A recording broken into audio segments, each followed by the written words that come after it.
These words are used in the Holy Quran to indicate not these organs and the physical and literal meanings of these words, but it is indicative of the ruh and that heart. The heart where we say, we say, when we have feelings, where do we feel it? In the heart. No, this is just a blood pump. Okay? Now even when we talk, we mean by it something figurative, not something literal. So this has come, and the recipient of it is the heart of Rasulullah, the essence of Rasulullah, the markaz of Rasulullah sallallahu alaihi wasallam. So just bear that in mind. The Quran, where is it? What we have is the Quran in the form that is written in ink on paper and so on, or just pixels on the screen. Okay? Yes, the recitation of it is a recitation of the Quran, but the physical form or the metaphysical form of the Quran is where? Is in the heart of Rasulullah. That is the end of the nuzul. Okay? When you go from A to B, so A is where Allah subhanahu wa ta'ala, B is the heart of Rasulullah. Okay. Yes. Do you mean just the actual content, the meaning of it, or the actual feeling of what it actually means? We'll go into that. Yeah, that's what the whole session is about. Yeah. So next slide, please. Night of Qadr. Yes. Yes. Why use Jibreel as a medium? Why not? Because Allah will reveal that to Jibreel first, and Jibreel reveals it to the Prophet.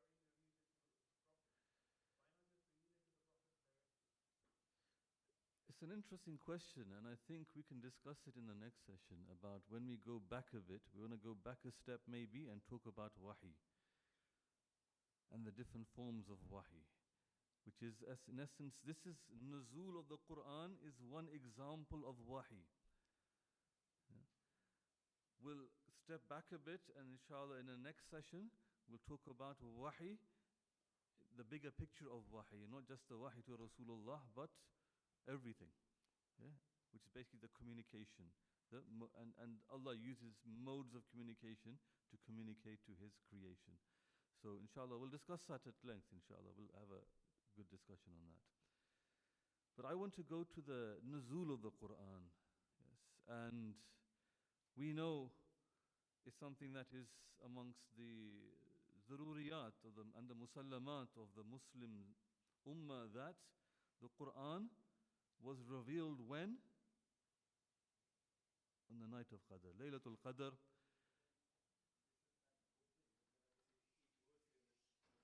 Yes, that's what this whole session is about, yes. We'll have a look at those issues. So there's no doubt at all, there shouldn't be any doubt that the Quran was revealed in this way. I mean, it's very difficult to use English words, because how do we speak of nuzul as opposed to wahi? Wahi will also translate as revelation, yeah? But nuzul as well, we're talking about revelation as well, in another way, okay? But not in another way, as one example. The nuzul of, particularly the nuzul of the Quran, that's what we're talking about here. So there's a number of verses that say very clearly that the Quran was revealed in the night of Qadr. Like here in Surah Al-Baqarah, Bismillah ar-Rahman ar-Rahim, Shahru Ramadan alladhi unzila fihi al-Quran, and Inna anzalnahu fi laylatin mubarakah, and of course Inna anzalnahu fi laylatil Qadr. So we know this, okay? The Quran has been revealed on this particular night. When is that night? Laylatul Qadr. When is the night of Qadr?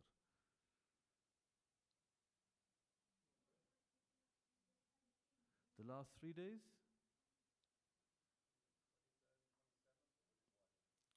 It's, yeah. Okay, there's a few. Yeah. The last 10 nights. Okay. What's the reason that there isn't? It's such a huge event. What's the reason that there's doubt on the exact night? The Imams alayhi salatu wassalam,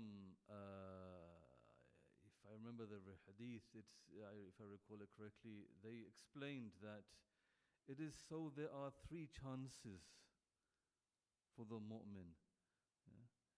That if there's one night, he will spend just one night in ibadat and that's it. But if there are 3 nights, then there's a gradual work towards the most likely nights. Otherwise, if it's just one night, for example, we have one night that we call Laylatul Bara'at, which is when? The 15th of Sha'ban. But let's say, if it's just one night, but we don't do anything on the 14th night, we don't do anything on the 13th night, but if there were those nights, maybe it's that night, maybe it's the next night, maybe it's the third night, then there will be some extra, especially, there is a greater likelihood that it's the 23rd night. So we'll put all our efforts there, but sometimes it's difficult. Yeah.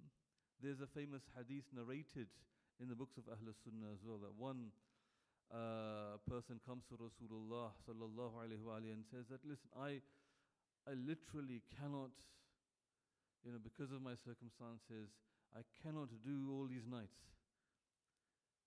Just tell me which night. And the Prophet told him the night.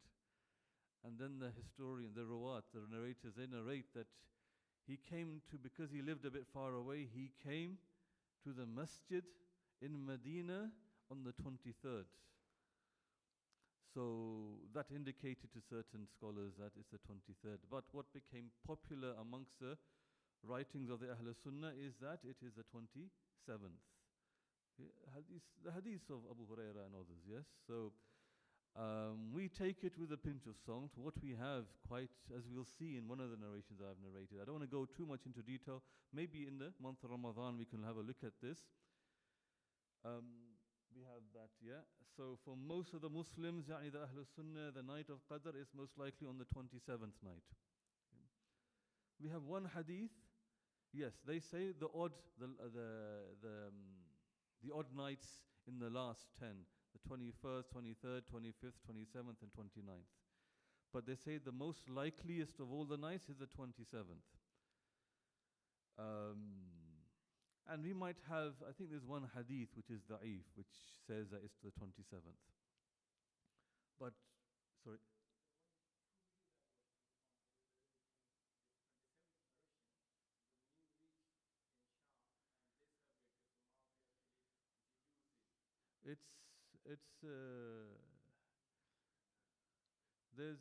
There's no real source that that is the reason.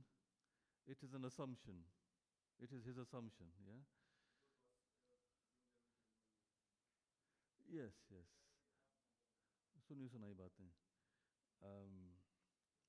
But when we look at historical analysis, we don't find that. We've asked him for sources. But we haven't come across any historical sources, because this is a very important point then if he's right. But we haven't found any historical sources that the 27th is based on because it's the Shahadat of Imam Ali alayhi salam and the news reached Sham, and that's why it's the 27th. Allahu A'lam, why it's the 27th. But for us, the Shi'as, we have a number of hadith, many hadith that tell us it's the 19th, 21st or 23rd. There's a greater emphasis on the 21st and 23rd, and some narrations tell us very clearly it's the 23rd. Okay? So, and some narrations just say it's one of the three. So we do have that, we're 99% sure that it's the 23rd night. But there is a huge amount of emphasis to look at the 21st night and the 19th night as well. Now I want to go into I don't want to stick to this particular matter. Let's just assume it's the 23rd. Inshallah, I'll go into the details, because it can actually, there's a theory that it's all 3 nights. Okay? It's all 3 nights. But I'm going to go into the details, inshallah,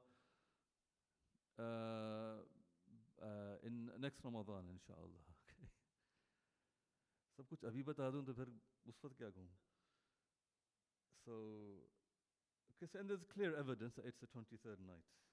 And Shaykh Saduq alayhi rahmah, from those times, yeah, he died in which year? 381.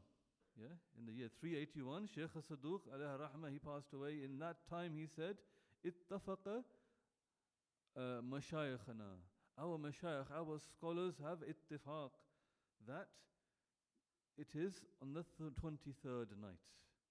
Yeah. And so we have this. We have the revelation of the Quran on the night of Qadr.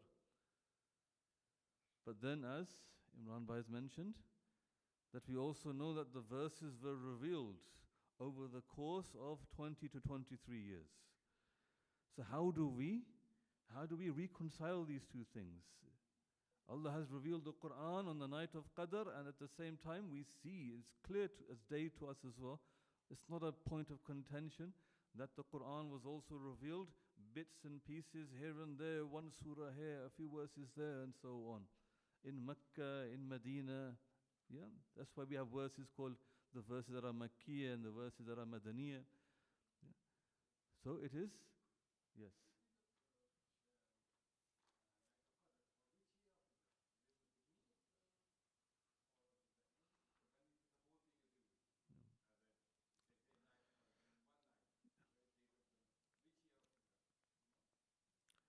Well, that is based on the different views that we're going to look at now. We're going to have a look at a number of different views, a number of different opinions. Yeah? But before that, we want to look at the gradual descent of the Quran, the nuzul and the descent and the revelation of the Quran. That is a reality. Yes, that is a fact. Inshallah, I'll go into those issues, inshallah, in the second half of this session. But, it is, we need to try and reconcile this. And the scholars have written their views and their opinions, and we'll have a look at those opinions and we'll discuss them, inshallah. We'll look at the dalil and it'll be interesting, inshallah.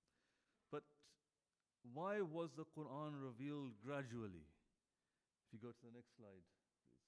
Yeah. Allah subhanahu wa ta'ala says, it's very clear, the Quran speaks of it being revealed gradually and the kuffar objecting to this.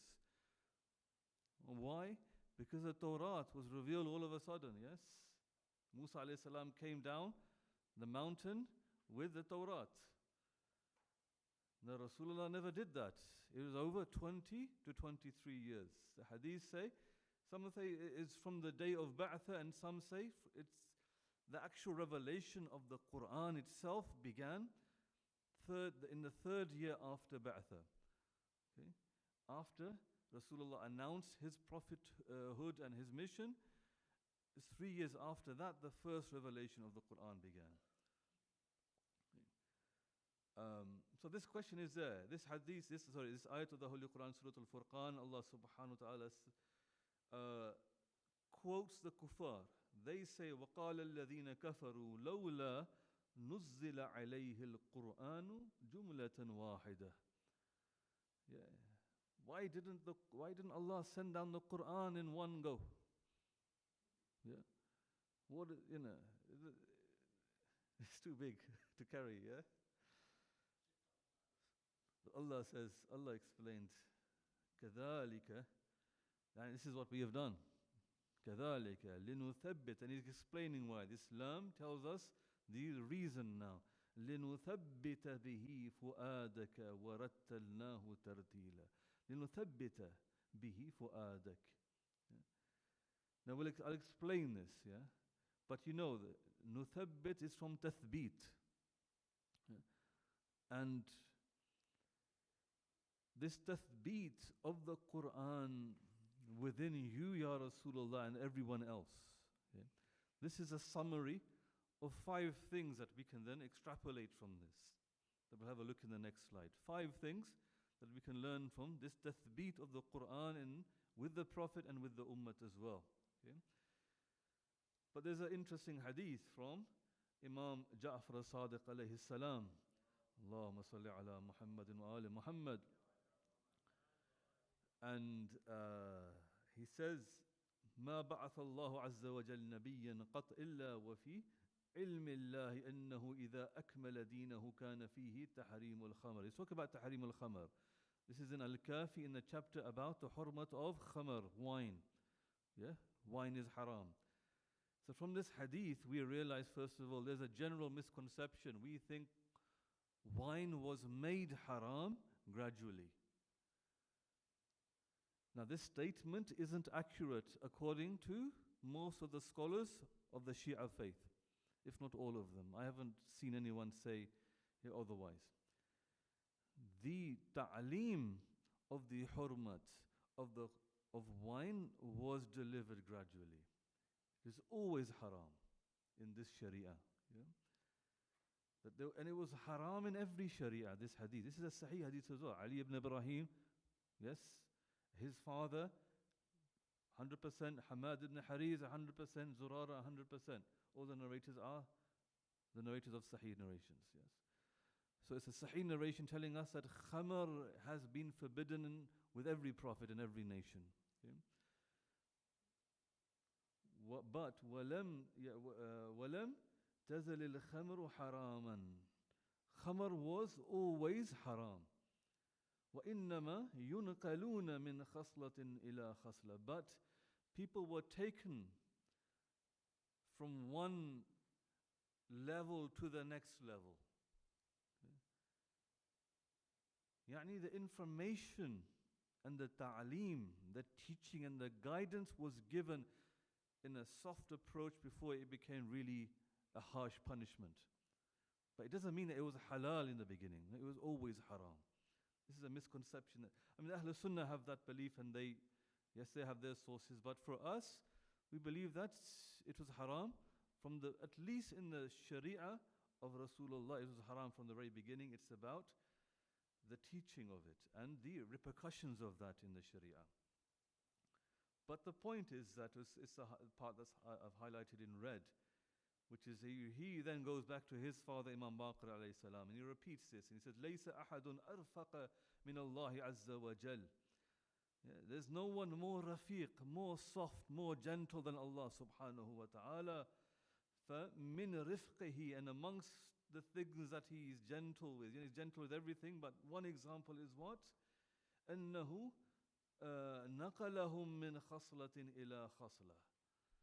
From one level to the next level, Allah moved them gradually for them to then accept this new religion. وَلَوْ حَمَلَ عَلَيْهِمْ جُمْلَةً لَهَلَكُوا. If it had all come down at once, all the laws, all the teachings, all the guidances, the whole Quran at once, then they would have perished. Okay? This is the hikmah of Allah subhanahu wa ta'ala in essence.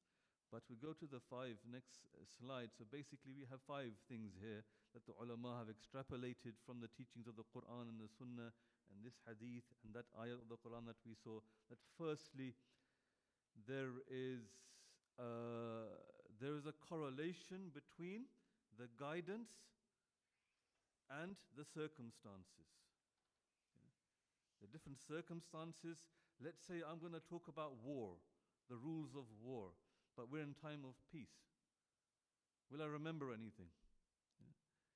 I will only remember things that are relevant to me in my day-to-day life. I won't remember the nisab, the thresholds of zakat, because I've never paid zakat ever in my life. So I won't remember these things. They're not relevant to me. But I pray every day, therefore I will remember the laws of salah. So there's a correlation, a constancy between revelation and circumstances. So when things are now emerging that are relevant to, for example, the laws for peace, the laws of war, or anything else, then those things are being revealed. Yes.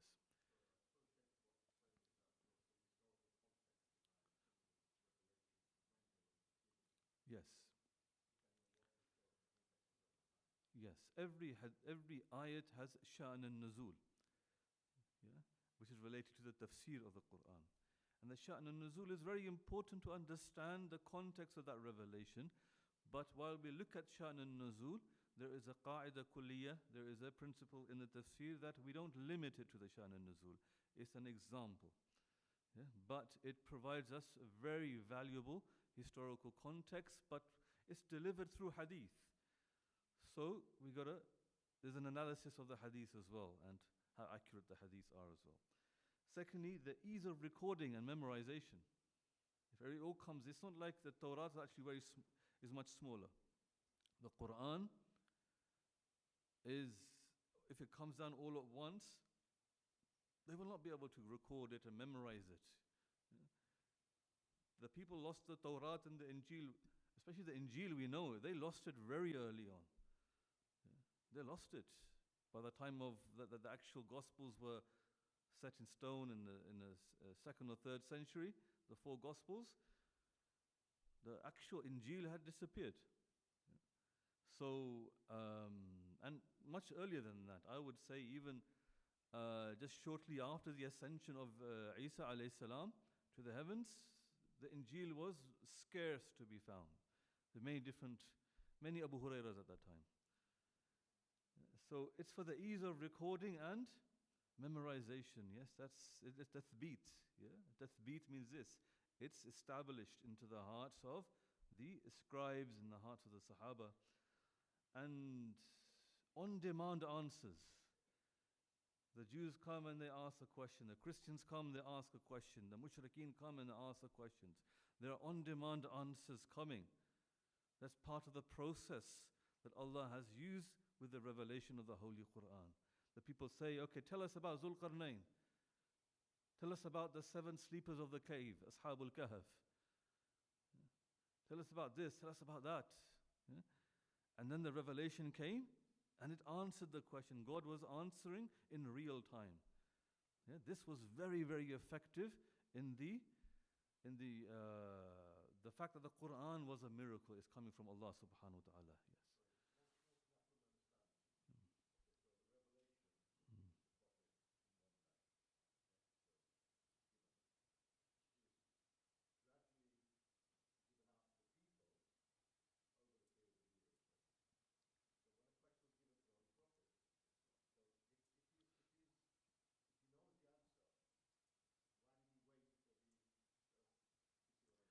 Again, you're jumping a bit ahead. I want to get to those questions, inshallah. Yeah, but yeah, we're going to start in the next slide, looking at those views and those opinions. Yes.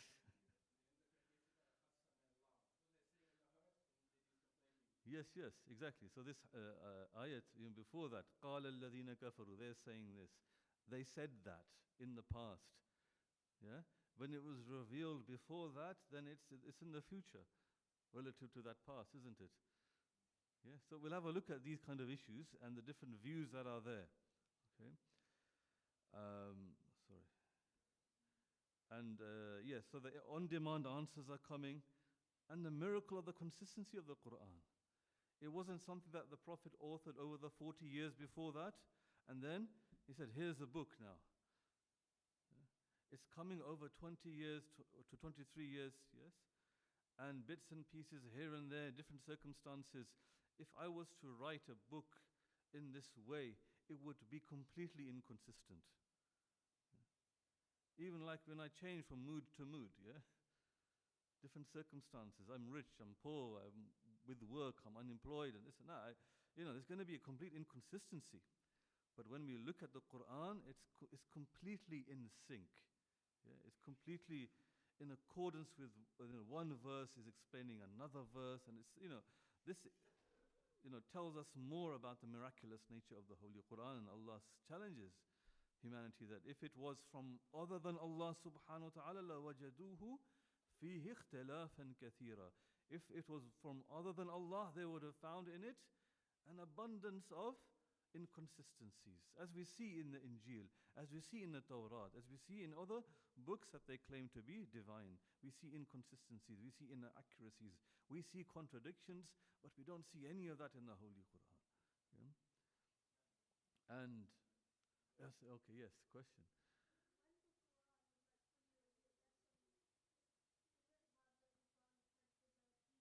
Yes.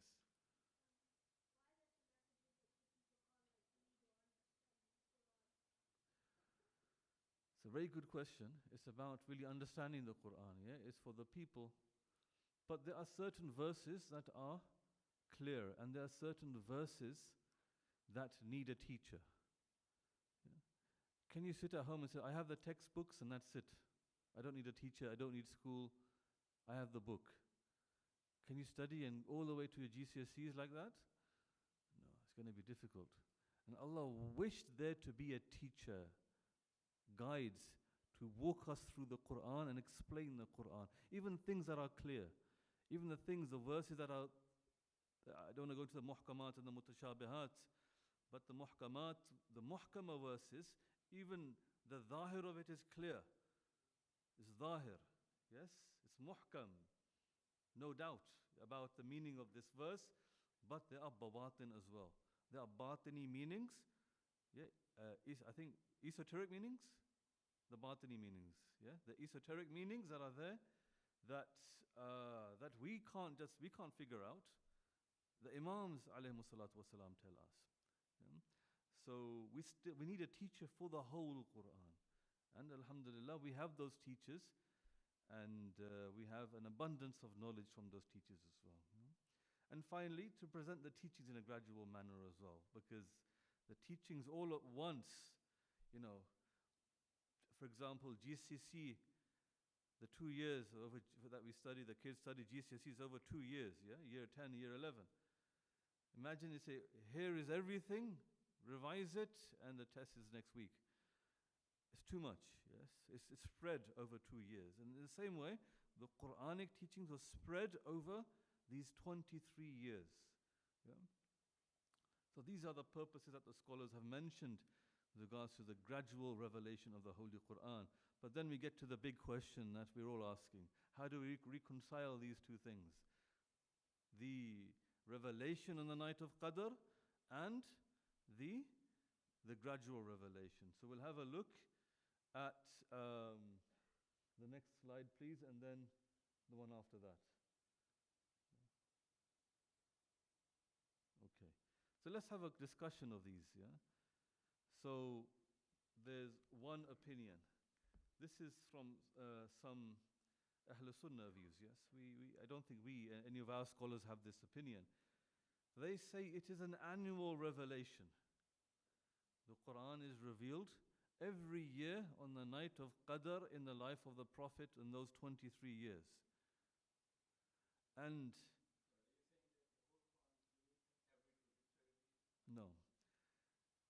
Every year on that night, the night of Qadr, the verses that are to be revealed in the forthcoming year are revealed that night until the next Laylatul Qadr. Yes, basically. The Quran is revealed in 23 parts or 20 parts, whatever, So this is the revelation of the Quran. So annual revelation on the night of Qadr of a part of the Quran, not the whole Quran. Yeah. So this, let me just go back to some of these sources, yeah? What do you think of this view? What are the problems?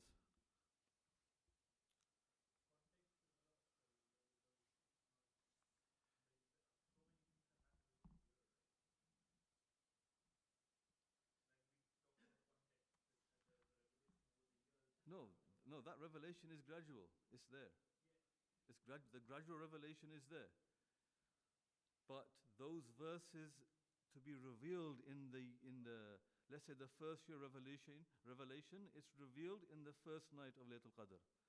And then the next night of Qadr, all the verses to be revealed from that night until the next night, and so on. Yeah?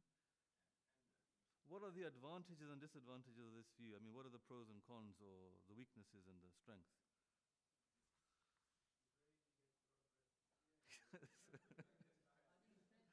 No, he's getting extra work. Yes.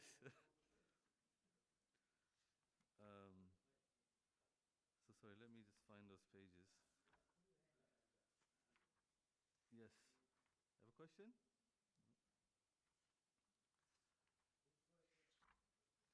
Yes.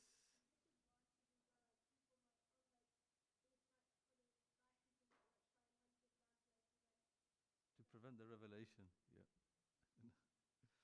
The thing is that the Quran is revealed, therefore, on the nights of Qadr, not on the night of Qadr.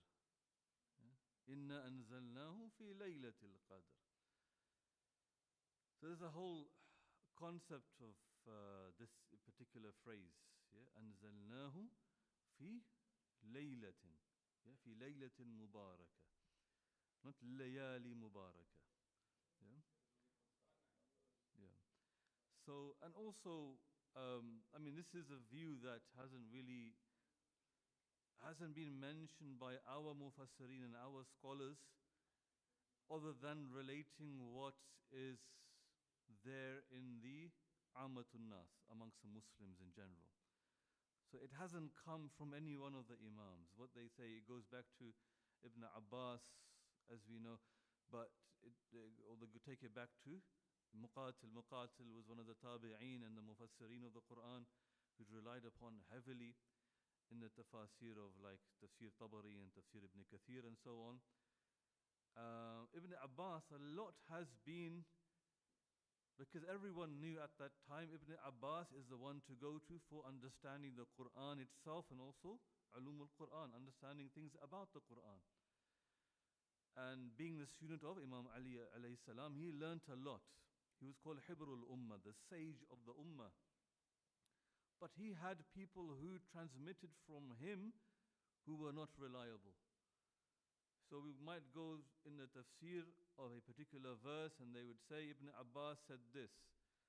And then something opposite to that, and they say Ibn Abbas said that as well. So they're contradictory things that Ibn Abbas has been attributed with. So that's why I've written attributed to him. It's not necessarily from him. Okay? Because we don't see anything like this from the Imams of the Ahlul Bayt alayhimus salatu wassalam. Okay, this is one opinion, and I'm trying to look for the page here. Let me go to the contents page. We'll go to the next opinion, because time is running out. Yeah. So there was a scholar in the 20th century called Sayyid Qutb. Who's heard of him? Sayyid Qutb. No one? He wrote a tafsir called Fi Dhilal al-Quran, in the shade of the Quran. Sayyid Qutb,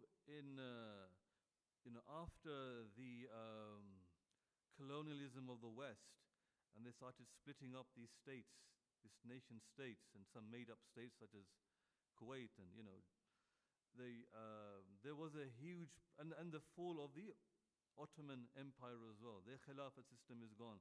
There was a huge issue of Muslim identity, Islamic identity. Sayyid Qutb was amongst those who wrote about this extensively. And he was the founder of the Muslim Brotherhood. And he was in jail. He wrote this whole tafsir in jail. He's not actually Sayyid. His name was Sayyid. It wasn't his title like we use it. His name was Sayyid. His father's name was Qutb, so he's known as Sayyid Qutb. He was from Egypt. Yeah, he was in jail in trying to assassinate one of the presidents of Egypt. Yeah, and there was this whole kind of pan-Arab nationalism movement and different kinds of movements. Socialism was coming in. The Ba'athist regimes were getting established, such as in Syria and Iraq and so on. There was a huge issue in the Muslim Ummah. Sayyid Qutb was very influential in creating a semi-Salafi movement, which emerged as the Muslim Brotherhood, and then it became a full-on Wahhabi organization. He wasn't Wahhabi himself. Rather, he was, Wahhabis don't like him because he was critical of Uthman's caliphate. He was critical of Muawiyah's caliphate and so on. So although his tafsir will be a lot of his opinionation, but I think it's translated completely in English as well by the organization which is right next door to Markfield Institute. I can't remember what it's called, the Islamic Institute or something like that, yeah? So they've translated the whole tafsir. And it's an interesting tafsir for those who want to. It's also on PDF as well online for free.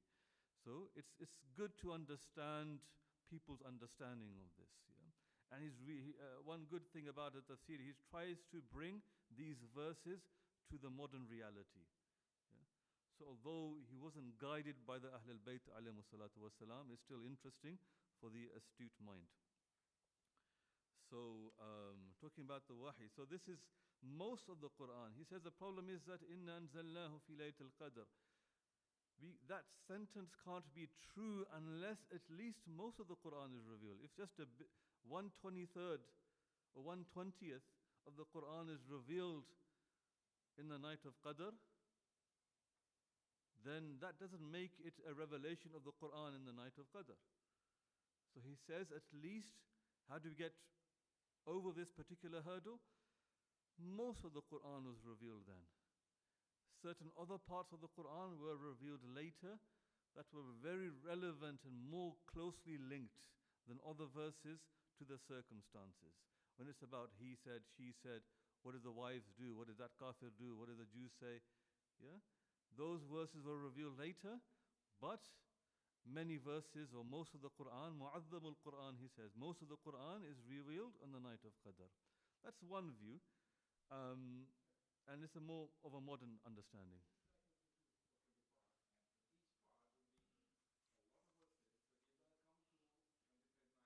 Yeah.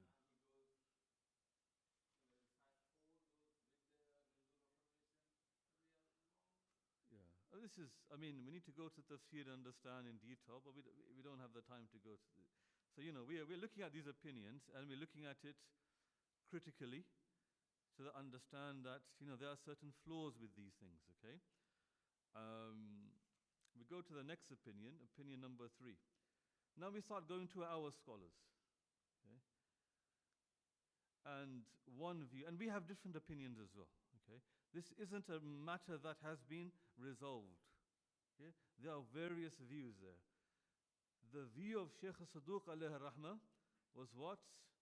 That the Holy Quran was revealed in its entirety on the night of Qadr. Inna anzalnahu fi laylatil Qadr. It was revealed. Al-Quran. The al means what? The Quran, meaning the whole Quran. Yeah. To where? Not to the heart of the Prophet, not yet. To ila al-Bayt al-Ma'mur. What is the Bayt al-Ma'mur?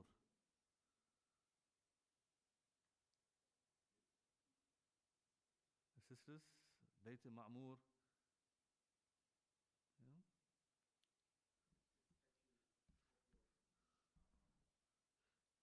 It is, yes. So it's not the copy of the Kaaba. Yeah.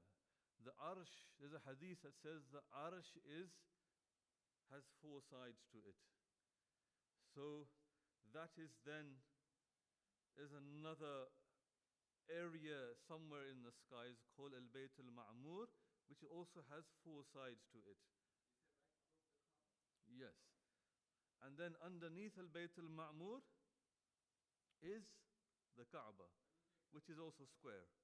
So it's cube because it has a roof. Sorry? Yeah, so the Arsh until the earth, yes. So it's so the वो उसकी तफसीर की है मैंने जी जी. So Shaykh Saduq, he says this is it. And then it was revealed from Al-Bayt al-Ma'mur, which is directly above the Holy Kaaba. There's a hukum. Hadiths are there that tell us that what do we do if we find ourselves on top of the Holy Kaaba and we have to pray? Yeah? It's theoretical. Yeah, no one will, it hasn't happened to me yet, but theoretically, what is the hukum shar'i? The Imam says that we pray in any direction, but our ishara is to the sky because that is Al-Bayt al-Ma'mur. Okay? So this is the Bayt al-Ma'mur. In many narrations, it is regarded as the holy place above the Holy Kaaba where the angels do tawaf. Okay? And that is where the Quran was revealed on the night of Qadr. And then it was revealed to the heart of Rasulullah as and when the hukum of Allah came, Jibreel came to fetch the ayats from Bayt al-Ma'mur to the heart of Rasulullah. Yeah? Sorry? It's like a server. Allah sent it to the server where it was stored. Yes. This is the view of a number of scholars, yes? And Shaykh Saduq in his famous book, I'tiqadat, Our Beliefs, the Shia belief, he wrote this in this book. And it's also, again, attributed to Ibn Abbas, yeah? Another view. But this seems to be the view that is more, acceptable. And also certain Sunni scholars such as Shaykh Jalaluddin as-Suyuti. He's mentioned this as well. Yeah, he's maybe 300 or 400 years ago. So this is something that is now credible, really. Okay, why? You go to the next slide, please, because we have a hadith. Okay, and in this hadith from Imam Ja'far as-Sadiq alayhi salam, Allahumma salli ala Muhammadin wa ala Muhammad. Although it's not sahih, okay, it's not sahih, but we can still take it into a hadith not being sahih doesn't mean we reject it. This is the way that we work. That's a Salafi Wahhabi kind of mentality. Yeah? We still take it into consideration. It could be true, but just that there's a weak chain there, okay? And it's not hujjat for us. So the weak person would be Muhammad ibn Sulaiman. He was accused of ghulu, basically.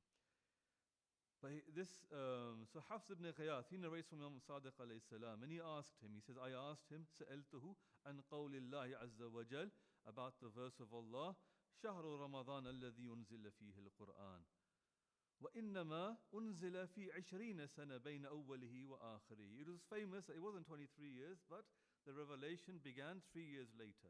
So it's 20 years in total, the years of revelation of the Holy Quran. Wahi began from the very beginning. But the revelation of the Quran started after 3 years, according to this narrative. So this person is asking the Imam, how do we reconcile this? And the Imam says in this hadith, نزل القرآن جملة واحدة. The Quran came down in one go في شهر رمضان, in the month of Ramadan, إلى البيت المعمور, to البيت المعمور. ثم, and then نزل في طول 20 سنة. Over the 20 years it was revealed. From Bayt al-Ma'mur to the Holy Prophet. And also I've highlighted the end part, the red, because that also is also proof or evidence that وَأَنزَلَ الْقُرْآنَ فِي 23 من شهر رمضان. The Quran was revealed on the 23rd night of Mahr Ramadan. Very explicitly it's mentioned in this hadith, it's the 23rd night. But the other narrations as well.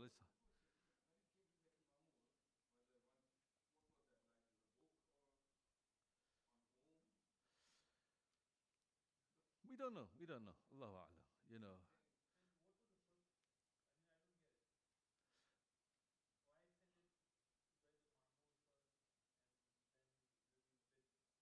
then reveal this? Now there's a question I'll ask when we get to the next opinion, where people have said, okay, this is the third opinion, then we have the fourth opinion. But I personally believe it's a combination of the third and the fourth. Okay?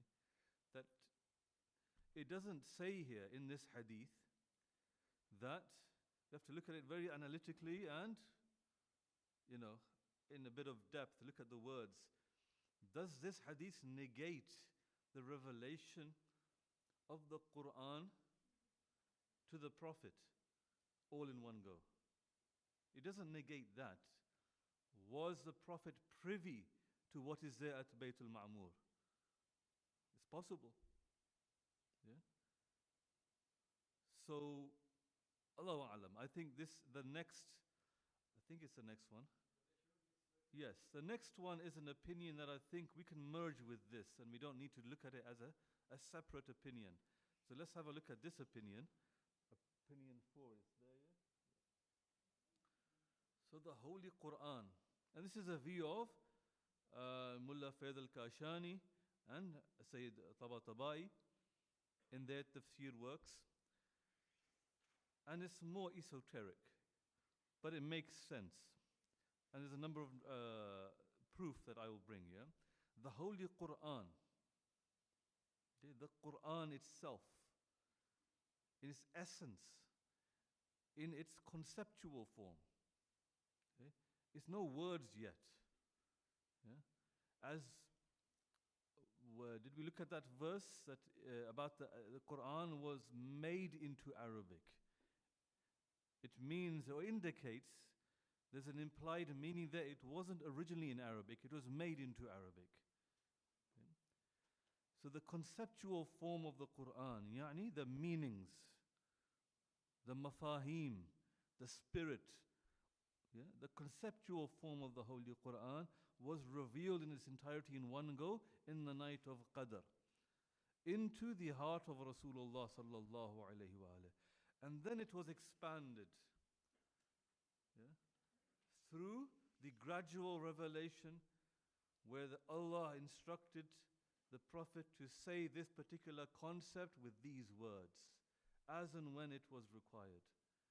Yeah. And I believe this view really resolves a lot of issues, even in terms of, for example, when the verse is really closely connected to the circumstances and to the context, the sha'n al-nuzul. He said this, and Aisha and Hafsa said that, and this kafir said this, and Abu Sufyan said, all these instances, it's there in the Quran, but how it is to be now communicated, Allah decided. Jibreel taught the Prophet the words to recite now, and the Prophet then recited those words. Okay? And that was the Quran being made into Arabic. But otherwise, in the heart of Rasulullah was this conceptual Quran. In Quran ka jo ruh hai, Quran ka jo tasawwurat hai, jo mafahim aur maani, wo sab kuch, wo dil-e Payghambar mein samoya hua tha. It was there, yeah? So, we want to, there's a few verses of the Quran that indicates this. So we'll go to the next slide.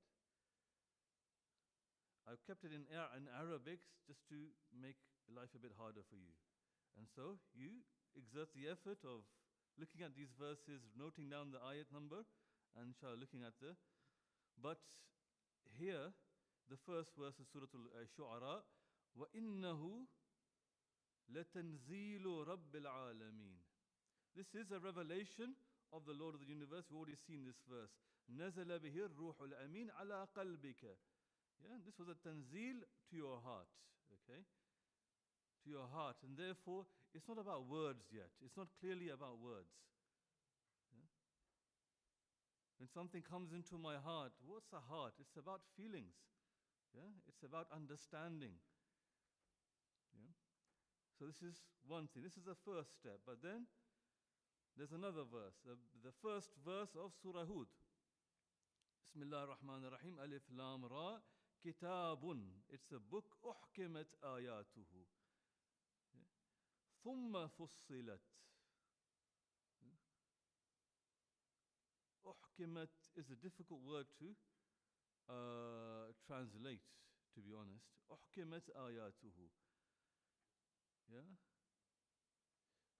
No, it doesn't mean wisdom here in this respect, in this context. But we can say that, kitabun uhkimat ayatuhu. Does anyone have a translation ready?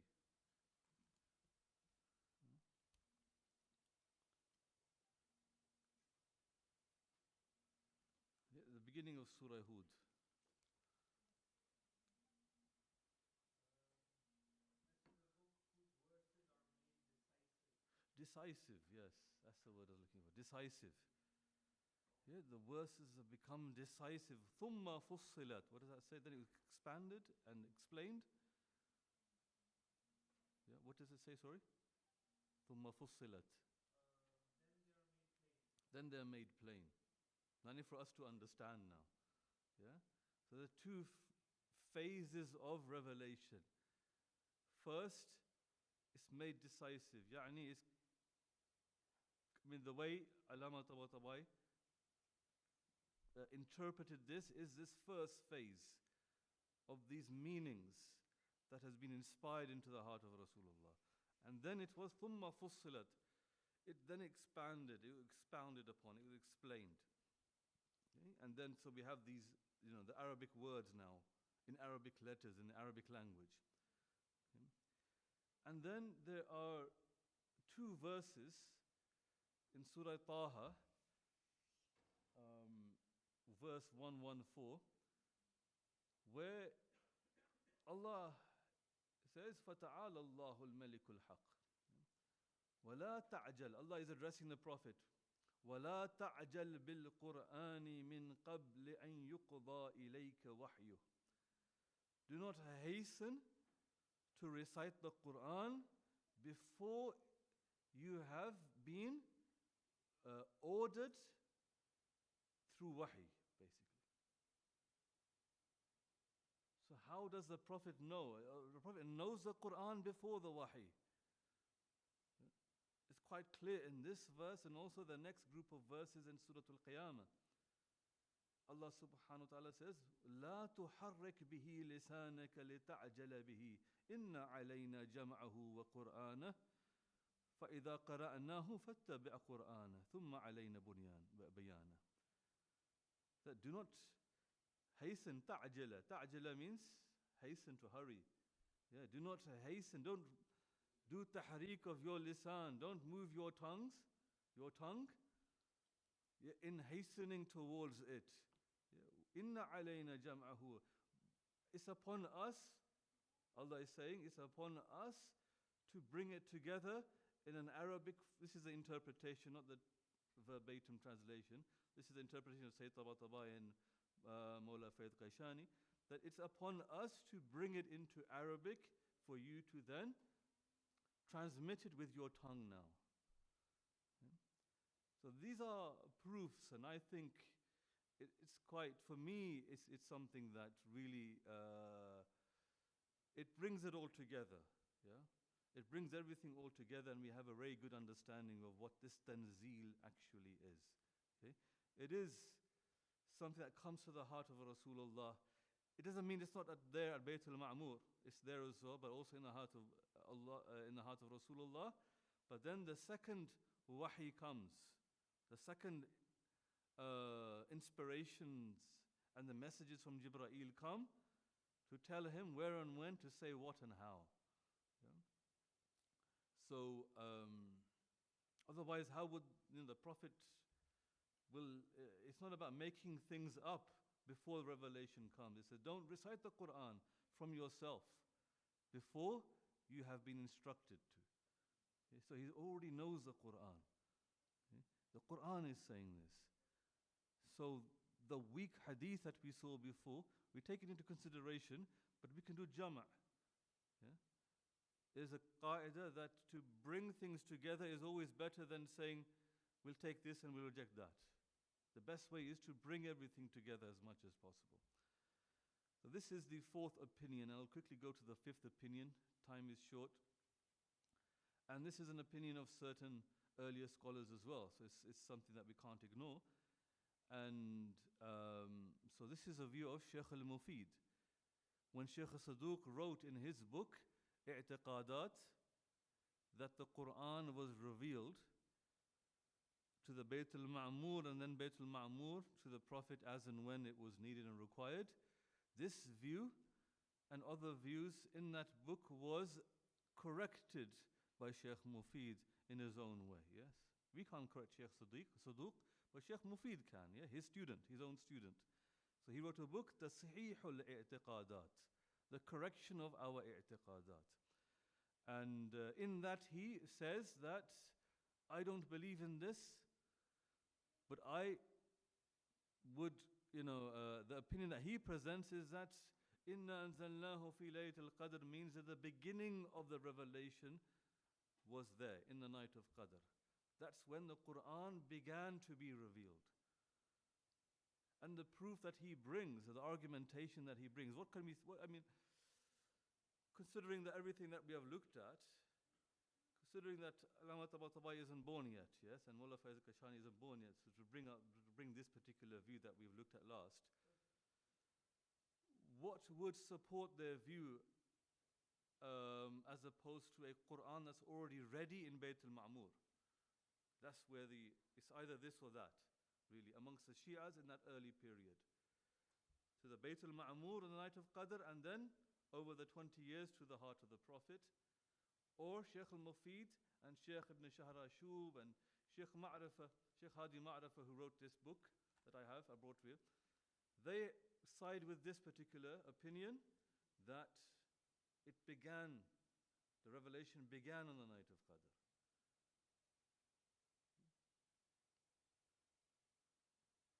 As opposed to the Quran already written, every word already there in Bayt al-Ma'mur.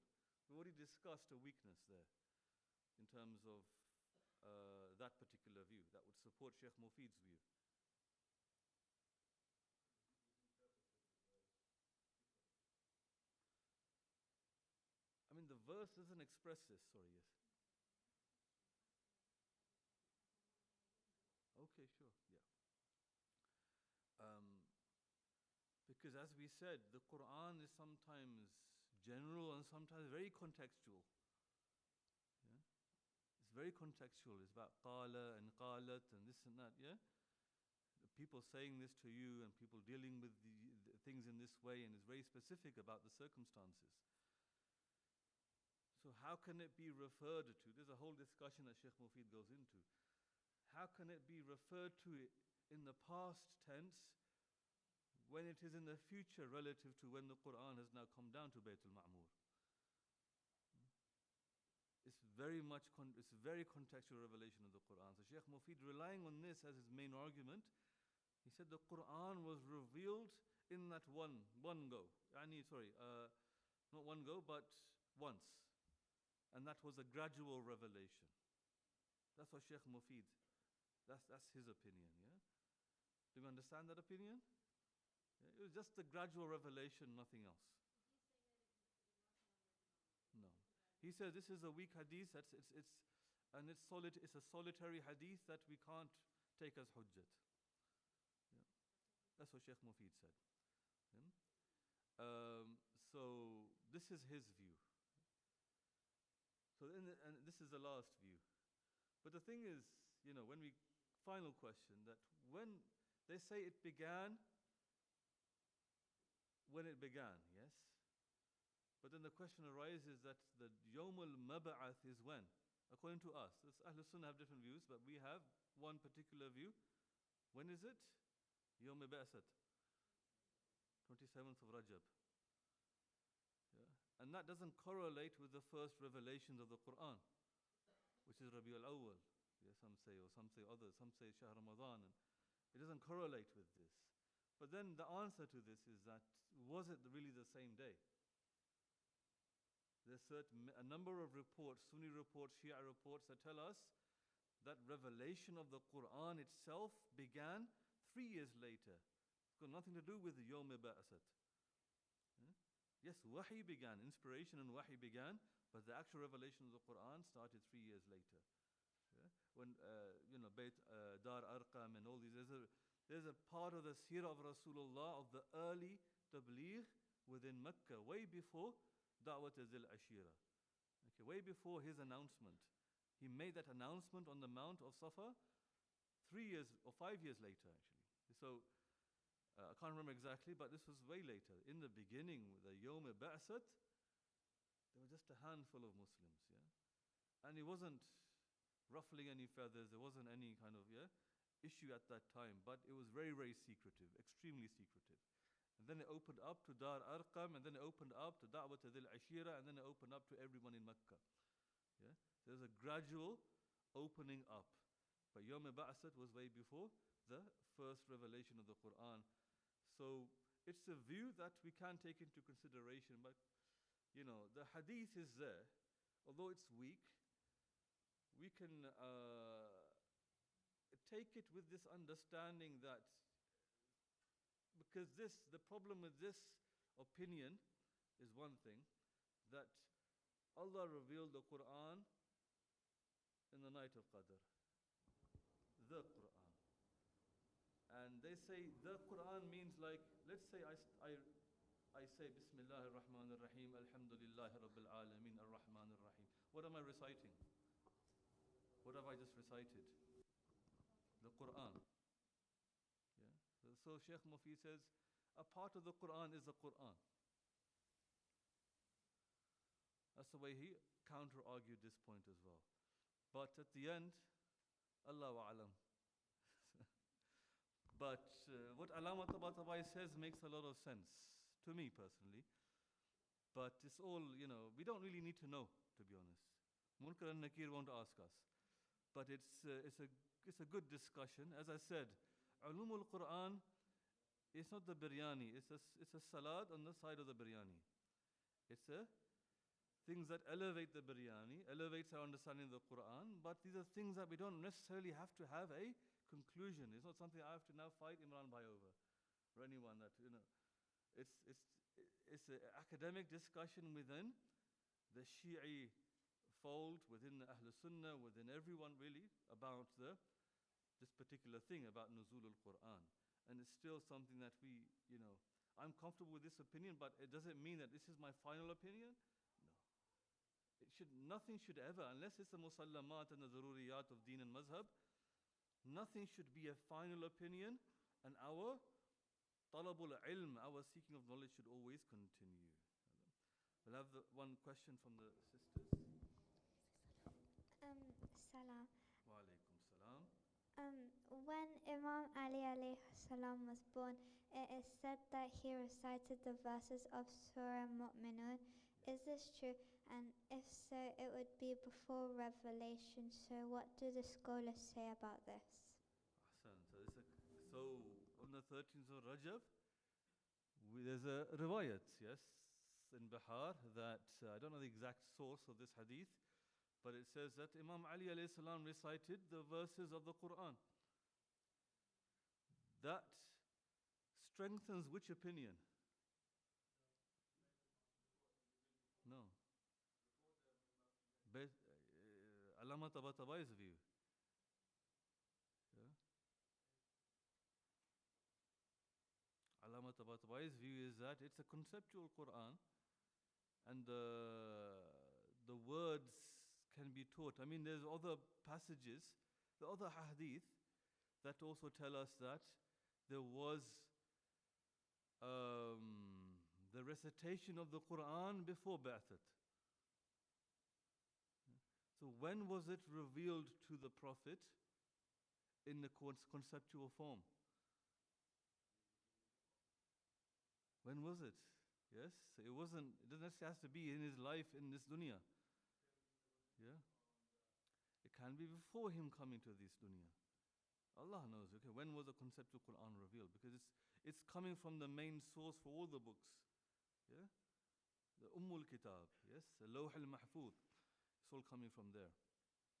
So, it's not, we recite it, there's a hadith there, we mention it, but it's not something that it has to be a part of our aqidah, it's a sahih hadith, but it is something that I don't think it is far from the truth, yes.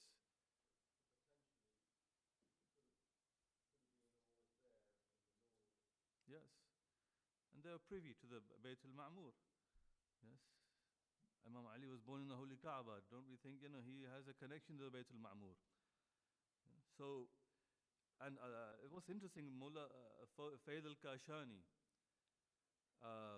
he says the Bayt al-Ma'mur is the heart of Rasulullah. Yeah. This is how he explains that hadith. Yeah. So, there's a lot of esoteric things, a lot of hidden things. Yes. But what the Quran tells us to do, what the Ahlul Bayt alayhimu salatu wasalam tell us to do, is to learn these things. But what's more important is look at the actual message. Yeah? Understand what we can implement in our lives as practical Islam, our duties. Because I always say this, that we have been told this stuff on a need-to-know basis. We don't need to know what's happening behind the scenes so much, yeah? These things could be like, okay, mutashabihat, and things that our imam can come and explain to us once he's here. Yeah, but it's not relevant to our day-to-day lives, yeah? But there's a few things about this that we have studied that should lead us on to further contemplation. For example, the reason for the gradual revelation of the Holy Quran. It leads on to, for example, the miraculous nature of the Quran. Many other things open up. Yeah? That's why ulum al-Quran is very good, very important for us to learn and study, to get to understand the Quran in a far greater detail, and also to be able to answer things when people ask us questions. It's knowledge, yes, it's knowledge at the end of the day. Although we might end up with certain different opinions that are there. Yeah? I'll end on this note. Inshallah, the next session I will be talking about wahi, like what happened, the prequel and the sequel to the nuzul of the Quran. The prequel is wahi, and the sequel is a compilation, the physical compilation of the Mus'haf al-Sharif, inshallah ta'ala. We'll begin that discussion, inshallah. For Muhammad wa ali Muhammad, salawat. Allahumma salli ala Muhammad wa ali. आप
की तरफ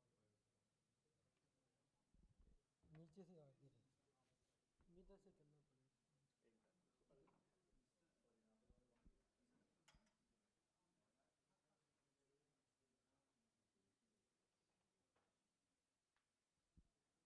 इधर जाना पड़ेगा metre से या अभी होगा क्या ठीक होगा हो गया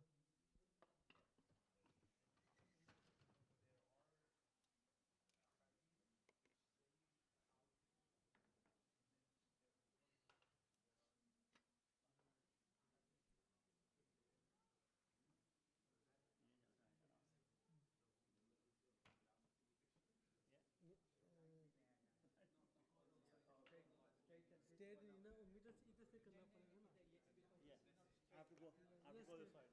हाँ ये स्टेट नहीं है ना इसलिए या अभी रात से ये हाँ स्टेट होगा तो होगा हाँ हो गया टर्न चालू चेयर देना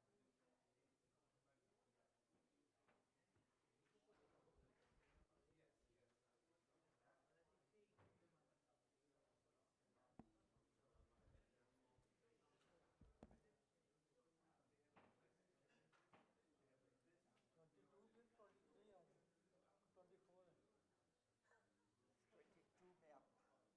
हो गया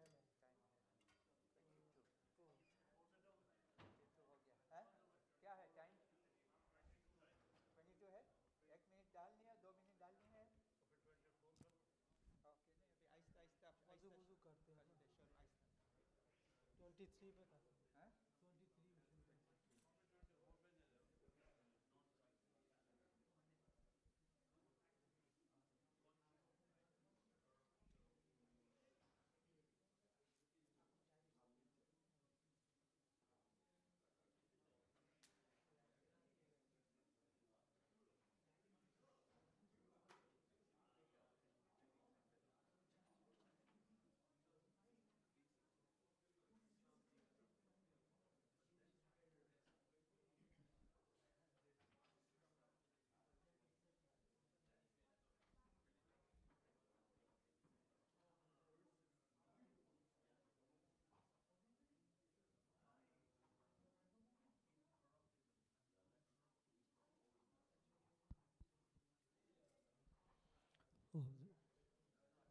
औज़ु बिल्लाहि मिनश्शैतानिर्रजीम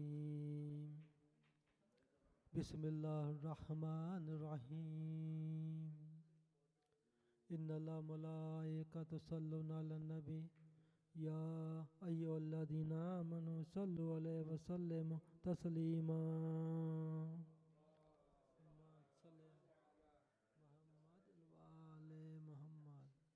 سبحان الله والحمد لله ولا إله إلا الله والله أكبر ولله الحمد الله أكبر الله أكبر الله أكبر الله أكبر أشهد أن لا إله إلا الله أشهد أن لا إله إلا الله أشهد أن محمد رسول الله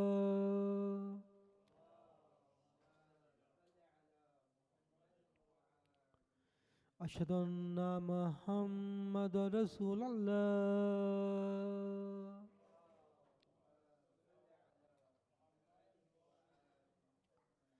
أشهد أن أمير المؤمنين وإمام المتقين عليا ولي الله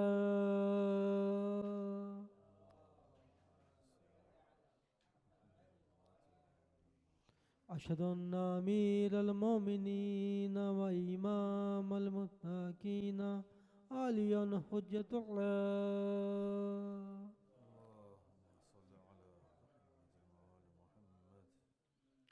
حي على السلام حي على السلام حي على الفلاح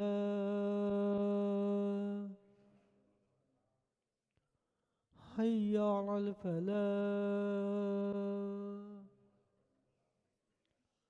حي على خير الأمل حي على خير الأمل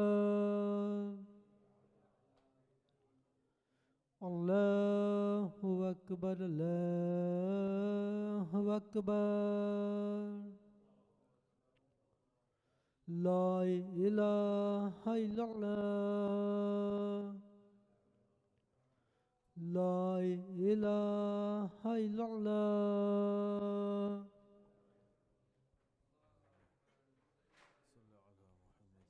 بسم الله الرحمن الرحيم اللهم اجعل قلبي بارا وعملي صارا وشقارا ورزقي دارا والهدي برارا واجعلني عند قبر نبيك محمد المصطفى صلى الله عليه وآله وسلم مستقرا وقرارا برحمتك يا أرحم الراحمين. اللهم صل على محمد وعلى محمد. بسم الله الرحمن الرحيم. الله أكبر الله أكبر. أشهد أن لا إله إلا الله أشهد أن لا إله إلا الله أشهد أن محمد رسول الله صلى الله عليه وسلم أشهد أن محمد رسول الله صلى الله عليه وسلم أشهد أن عليا ولي الله صلوات الله أشهد أن عليا حجة الله صلوات الله حي على الصلاة حي على الصلاة حي على الفلاح حي على الفلاح حي على خير العمل حي على خير العمل قد قامت الصلاة قد قامت الصلاة الله أكبر الله أكبر لا إله إلا الله استغفر الله أكبر. بسم الله الرحمن الرحيم الحمد لله رب العالمين الرحمن الرحيم مالك يوم الدين إياك نعبد وإياك نستعين اهدنا الصراط المستقيم صراط الذين أنعمت عليهم غير المغضوب عليهم ولا الضالين. بسم الله الرحمن الرحيم إنا أنزلناه في ليلة القدر القدر وما أدراك ما ليلة القدر ليلة القدر خير من 1000 شهر تنزل الملائكة والروح فيها بإذن ربهم من كل أمر سلام هي حتى مطلع الفجر. الله أكبر.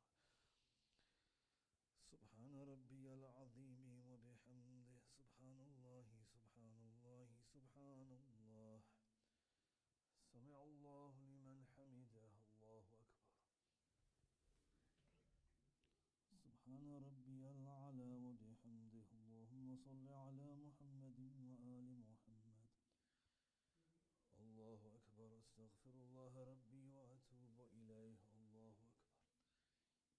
سبحان ربي الأعلى وبحمده. اللهم صل على محمد وآل محمد.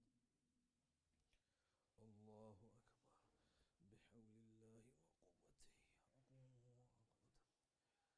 بسم الله الرحمن الرحيم. الحمد لله رب العالمين الرحمن الرحيم مالك يوم الدين إياك نعبد وإياك نستعين اهدنا الصراط المستقيم صراط الذين أنعمت عليهم غير المغضوب عليهم ولا الضالين.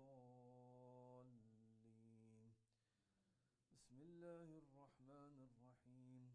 قل هو الله أحد الله الصمد لم يلد ولم يولد ولم يكن له كفوا أحد. الله أكبر. اللهم صل على محمد وآل محمد. ربنا لا تزغ قلوبنا بعد إذ هديتنا وهب لنا من لدنك رحمة إنك أنت الوهاب. الله أكبر. سبحان ربي العظيم وبحمده سبحان الله سبحان الله سبحان الله. سمع الله لمن حمده. الله أكبر. سبحان ربي الأعلى وبحمده. اللهم صل على محمد وآل محمد. الله أكبر. أستغفر الله ربي وأتوب إليه. الله أكبر. سبحان ربي الأعلى وبحمده. اللهم صل على محمد وآل محمد. الله أكبر. الحمد لله. أشهد أن لا إله إلا الله وحده لا شريك له وأشهد أن محمدا عبده ورسوله. اللهم صل على محمد وآل محمد. بحول الله وقوته يقوم ويقعد.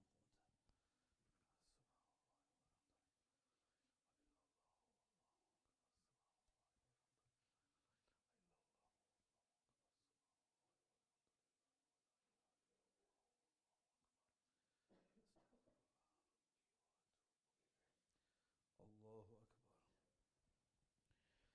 سبحان ربي العظيم وبحمده سبحان الله سبحان الله سبحان الله. سمع الله لمن حمده. الله أكبر. سبحان ربي الأعلى وبحمده. اللهم صل على محمد وآل محمد. الله أكبر. أستغفر الله ربي وأتوب إليه. الله أكبر. سبحان الله سبحان الله سبحان الله. سبحان ربي الأعلى وبحمده. يا لطيف ارحم عبدك الضعيف الذليل. اللهم صل على محمد وآل محمد وعجل فرجه. الله أكبر. بسم الله وبالله والحمد لله وخير الأسماء لله.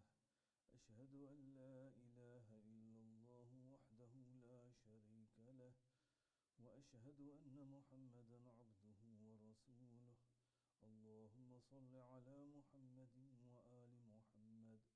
السلام عليك أيها النبي ورحمة الله وبركاته. السلام علينا وعلى عباد الله الصالحين. السلام عليكم ورحمة الله وبركاته. الله أكبر. أكبر